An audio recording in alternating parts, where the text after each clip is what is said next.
नमस्कार, स्वागत है आप सभी का सीएनबीसी आवाज पर। आप देख रहे हैं खिलाड़ी नंबर 1। मैं हूं हर्षिता सावंत। भारतीय बाजारों में आज कुछ मुनाफा वसूली का दबाव देखने को मिला है।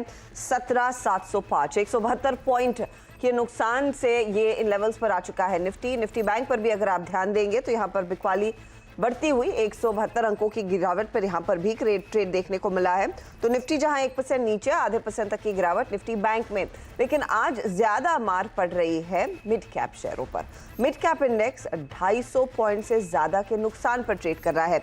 इसीलिए आज जो रुझान है वो नेगेटिव हो चला है। गिरने वालों शेयरों की संख्या कहीं ज्यादा है बढ़ने वालों की तुलना में। तो पहला जो 1-1.5 घंटा था वहां पर वो क्लियर साफ होगी स्थिति, क्योंकि शुरुआत में हमने देखा कोशिश हुई गिरने वाले शेयरों की थोड़ी सी यहाँ पर जो रेशियो है वो संभला, पॉजिटिव जोन में आया मार्केट ब्रेथ। और अब हमने देखा है 9:30 के आसपास से जो ब्रेथ है वो वाइडन होता हुआ और गिरने वाले शेयरों की संख्या कहीं ज्यादा है बढ़ने वालों की तुलना में। तो डे हाई दरअसल आज देखिए ये मिड कैप इंडेक्स का हाल है। 290 पॉइंट नीचे हम आ चुके हैं दिन की ऊंचाई से। अब देखिए आज टेक्नोलॉजी काउंटर्स, ऑटो कंपनियां, बैंकों में, और बैंकों में खासतौर से सरकारी बैंकों में बिकवाली का दबाव बनता हुआ दिखाई दिया है। तो ये कुछ पॉकेट्स है जहां पर कमजोरी देखने को मिली है। फार्मा में अकेले थोड़ी सी खरीदारी देखी गई, लेकिन ज्यादा अकेले वो इंडेक्स कुछ कर नहीं पा रहा है। तो ये फिलहाल मार्केट का मूड है। अब इस तरह के बाजार में आपकी क्या रणनीति होनी चाहिए उसकी हम बात करेंगे। एक पॉकेट है हालांकि आज जहां पर तेजी है वो है सरकारी कंपनियां। कुछ स्टॉक्स मैं आपको दिखाती हूं, फिर हमारे जानकारों की तरफ बढ़ेंगे। ड्रेजिंग कॉर्पोरेशन देखिएगा 4% ऊपर इस घंटे स्टॉक में पिछले 10 मिनटों में, यानी कि 6% की तेजी देखने को मिली। अब 4% ऊपर आ गया है। गार्डन रीच आज 7% के इजाफे के साथ कारोबार करता हुआ दिखाई दे रहा है। वहां पर तेजी का मूड बरकरार है। यही नहीं, बीडीएल यानी कि भारत डायनामिक्स, ये भी आपको 7% ऊपर दिखेगा। मजगांव डॉक आप देखिए, उस स्टॉक में भी तेजी की पोजीशंस ही बनती हुई दिखाई दे रही हैं। तो ये जो पीएसयू काउंटर्स हैं उनमें कुछ खरीदारी देखी जा रही है। ये फिलहाल आपके लिए एक एक्शन पॉइंट तेजी की तरफ। अब हमारे जानकारों की बात करते हैं। इस हफ्ते हमारे साथ 3 जानकार रहे हैं, क्रिस सुब्रमण्यम, अमित त्रिवेदी और गौरव रत्नपारखी। कुछ के लिए हफ्ता अच्छा रहा है, कुछ के लिए बेहद खराब। क्रिस स्ट्रगल कर रहे थे पूरे हफ्ते -9% के रिटर्न्स पर, लेकिन डिब्स का वॉलेटिलिटी का फायदा उठाकर अमित 7% के पॉजिटिव रिटर्न्स पर हैं। गौरव के -1.2% के रिटर्न्स। तो ये हफ्ता वैसे इनके लिए ज्यादा कुछ अच्छा नहीं रहा है, क्योंकि काफी वॉलेटिलिटी देखने को मिली। एक दिन ऐसा था कि ग्लोबल मार्केट्स को डिफाई करके हमने तेजी दिखाई और पिछले 2 ट्रेडिंग सेशंस में कुछ करेक्शन भी देखा जा रहा है। ये है मार्केट का हाल और ये है हमारे जानकारों की स्थिति। आज रणनीति क्या होगी, किस तरह की चेंजेस आएंगे पोर्टफोलियो में, उसका जायजा ले लेते हैं। क्रिस, बहुत वॉलेटिलिटी, दोनों तरफ के ट्रेड्स भी ज्यादा कुछ कर नहीं पाए हैं।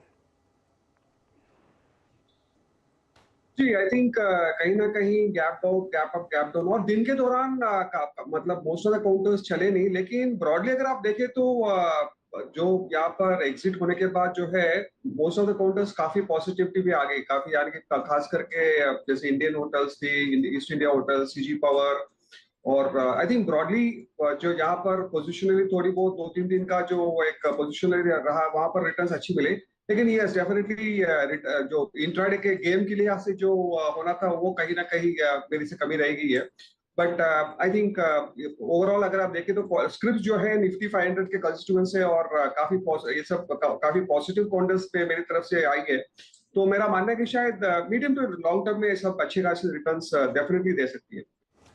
ओके, तो मीडियम टर्म में शायद उन स्टॉक्स में पैसा बनेगा, लेकिन ये हफ्ता वाकई में वॉलेटाइल रहा है, इसलिए थोड़ा सा पेचीदा रहा है क्रिस के लिए। अमित, लेकिन आपने इनफैक्ट अपने इस मार्केट के मूव को ठीक आइडेंटिफाई किया या फिर सही टाइम पे सही ट्रेड लिया? आज के लिए क्या स्ट्रैटेजी होगी आज के स्लाइड के बीच? जी, अगर क्विकली इंडेक्स की अगर बात करें तो काफ़ी वोलेटाइल मार्केट था और कहीं ना कहीं पे ऊपर में हमने देखा कि somewhere near 18,100 positive fall of action जो था वो कहीं ना कहीं पर मिसिंग था। बट आज सुबह देखा जाए तो कहीं ना कहीं पे 17,600 17,650 जो इमीडिएट सपोर्ट जोन है वो भी निफ्टी ने रिविजिट किया है। सो यहाँ से मुझे लग रहा है मोर और लेस मार्केट जो है थोड़ा चौपी रहेगा। सेक्टरल ट्रेंड भी थोड़े मिक्स रहेंगे। ऐसे स्टॉक्स में ध्यान रखना चाहिए जहाँ पर रिस्क टू रिवॉर्ड काफ़ी फेवरेबल में है। तो मेरी भी जो मैं पोजीशन करूंगा, मैं एक ही पोजीशन ऐड करूंगा बाई साइड पे, जहां पर रिस्क रिवॉर्ड काफी फेवरेबल है। आपकी अप्रोच गौरव आज के लिए क्या रहेगी? तो जी निफ्टी पे अगर हम देखें तो पिछले 3 दिनों से लगातार 18,100 के करीब सेलिंग प्रेशर बन रहा था। डेली अपर बोलिंगर बैंड जो है वो एक एज अ रेजिस्टेंस के तौर पे उभर के आया था और वहीं से निफ्टी ने ये शॉर्ट टर्म करेक्शन स्टार्ट कर दिया है। तो मेरा मानना है कि निफ्टी आने वाले हफ्ते के लिए 17,500 तक की डाउनसाइड दिखा सकता है। सो ये जो करेक्शन स्टार्ट हुआ है वो अभी खत्म नहीं हुआ है। इनफैक्ट अगर एक इंट्राडे बाउंस मिलता है करीब 17,750 17,780 के आसपास, तो वहां पे फ्रेश शॉर्ट पोजीशन बनाई जा सकती है और ओवरऑल मैं निफ्टी में 17,500 तक की डाउनसाइड एक्सपेक्ट कर रहा हूं। तो मैं अभी भी शॉर्ट साइड का ही ट्रेड देखना चाहूंगा। 200 पॉइंट की और गिरावट देखने को मिल सकती है। आज 17,700 पर है, 17,500 तक के लेवल्स देखने को मिलेंगे। याद रखिएगा अगला हफ्ता और भी पेचीदा साबित होगा क्योंकि अगले हफ्ते फेडरल रिजर्व की बैठक होने वाली है। फेडरल रिजर्व यानी कि जैसे हमारा आरबीआई है, अमेरिका का फेडरल रिजर्व डिसाइड करेगा कि 75 बेसिस पॉइंट या फिर आगे और 2 कदम उठा के या फिर 25 बेसिस पॉइंट का एक और कदम उठा के 1% का रेट हाइक करना है या नहीं। वही एक ओवरराइडिंग फैक्टर रहेगा तमाम ग्लोबल क्यूज के मद्देनजर। तो वो एक चीज है जो शायद मार्केट्स पर एक ओवरहैंग रखेगा। कितनी देर तक हम डीकपल रहेंगे वो सवाल कई सारे जानकार पूछ रहे हैं। और आज आप देखिए अमेरिका फिसला, भारतीय बाजारों में भी काली का दबाव बढ़ता हुआ। अब ट्रेड्स पर आते हैं तो पहले गौरव रत्नपारखी का पोर्टफोलियो आपकी स्क्रीन पर लेकर आएंगे। गौरव ने साफ कहा है मंदी के ट्रेड्स के साथ रहेंगे, तो 2 मंदी के ट्रेड्स वैसे भी ये कैरी कर रहे हैं। एक तो पीईएल है और दूसरा गोदरेज प्रॉपर्टीज है। ये फिलहाल इनके 2 सेल साइड वाले ट्रेड्स। गौरव नया क्या जोड़ेंगे आप? जी तीसरा ट्रेड भी मैं शॉर्ट साइड पे ही सिलेक्ट करना चाहूंगा जो है HDFC AMC। इस स्टॉक के अंदर अगर हम देखें तो अगस्त सेकेंड हाफ में एक अच्छा करेक्शन आया था जिसके साथ इस स्टॉक ने एक राइजिंग ट्रेंड लाइन को ब्रेक डाउन किया था, जिसके बाद पिछले हफ्ते एक शॉर्ट टर्म बाउंस आया, ट्रेंड लाइन को रीटेस्ट किया और उसके बाद इस हफ्ते वापस वहां से सेलिंग प्रेशर दिखाई दे रहा है। सो क्रूशियल डेली मूविंग एवरेजेस के नीचे ट्रेड कर रहा है, शॉर्ट टर्म मोमेंटम इंडिकेटर्स भी वीकनेस दिखा रहे हैं। सो मैं एक्सपेक्ट कर रहा हूँ इसमें और भी सेलिंग प्रेशर बन सकता है और लोअर लेवल्स दिखाई दे सकते हैं। 1900 तक का डाउनसाइड पोटेंशियल रहेगा। सो 1900 मेरा टारगेट है, करीब 1985 अभी स्टॉक चल रहा है। सो 2020 का स्टॉप लॉस रख के शॉर्ट कर सकते हैं। 1984 पर आ चुका है ये शेयर और 2020 का आप स्टॉप लॉस रखेंगे, 1900 का टारगेट। तो ये फिलहाल गौरव रत्नपारखी की तरफ से ये ट्रेड आता हुआ HDFC AMC आपके लिए एक शॉर्ट साइड का ट्रेड है। ये है फिलहाल आपके लिए एक अपडेट। अच्छा, इस बीच क्रिस का पोर्टफोलियो भी आपकी स्क्रीन पर लेकर आएंगे और क्रिस ने भी 2 ट्रेड्स कैरी किए। एक तो भेल में बाय कॉल और एस्टर डीएम में भी बाय कॉल ही दिया है इन्होंने। वॉकहार्ड में आज अनफॉर्चुनेटली स्टॉप लॉस ट्रिगर हुआ तो वो सौदा कट गया है। क्रिस बताइए क्या ट्रेड रहेगा? तो हर्षरा, हमने लास्ट 2-3 दिन में यहाँ पर टाई स्टॉक्स पे जबरदस्त एक्शन देखी है और मेरा मानना है कि इसी रिलेटेड एक स्टॉक जो चार्ट पे भी मीडियम लॉन्ग टर्म चार्ट्स काफी पॉजिटिव ये ब्रेकआउट की तैयारी कर रहा है, फिलिप्स कार्बन ब्लैक जो आजकल PCBL के नाम से ट्रेड करता है।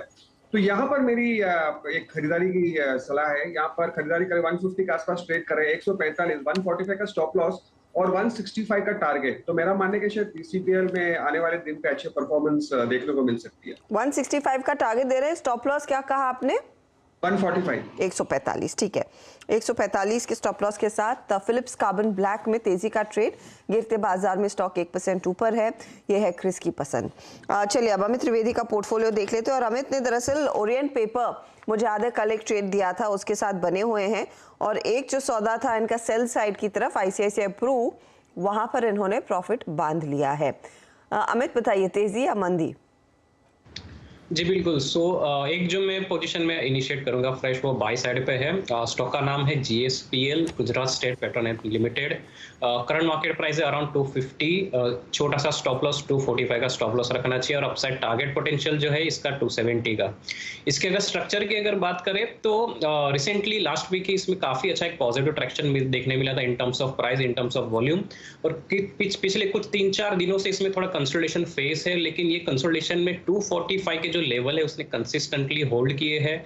आज भी जो उसने लो मारा वहां से एक अच्छी खासी रिकवरी आके अभी 250 के ऊपर सस्टेन कर रहा है। सो कहीं ना कहीं पे रिस्टोर काफी फेवरेबल है, मुझे लग रहा है एक अपसाइड लेग इसमें देखने मिलेगा। सो 245 के स्टॉप लॉस के साथ जीएसपीएल अपसाइड टारगेट 270। जीएसपीएल के टारगेट 270 के रहेंगे। 245 आपके लिए स्टॉप लॉस का काम करेगा। तेजी वाला ट्रेड इस समय अमित ने आइडेंटिफाई किया है। अमित, दूसरा ट्रेड अभी देने का इरादा है या दोपहर में ऐड करेंगे? नहीं, मैं देखूंगा थोड़ा स्टेबिलिटी अगर 17,700 के आसपास है कि नहीं। अगर है तो फिर दूसरी एक पोजीशन इनिशिएट कर सकते हैं।